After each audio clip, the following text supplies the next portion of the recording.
Narito na ang balita mula sa GMA Integrated News. Kapapasok lang na balita, itinalaga ni Pangulong Bongbong Marcos si Francisco Tiu Laurel Jr. bilang bagong kalihim ng Department of Agriculture. We have found somebody who understands very well the problems that agriculture is facing. Now, we are confident, Secretary Kiko and I are confident that we have a fair understanding, a good understanding of what it is that needs to be done. What are the problems? Layunin ko na ipagpatuloy ang kanyang mga adhikain at programa sa sektor ng agrikultura. Sa mga darating na araw, ilalatag ko sa inyo ang mga plano ng kagawaran ng agrikultura.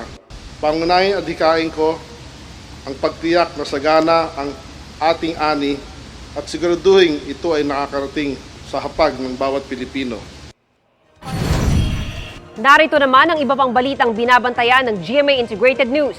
6 na OFW na nagpa-repatriate mula Lebanon, balik Pilipinas na. Shear line o nagsasalubungang amihan at easterlies magpapaulan ngayon sa ilang bahagi ng Northern Luzon ayon sa Pag-asa. At toll hike sa SLEX at MCX epektibo simula ngayong araw.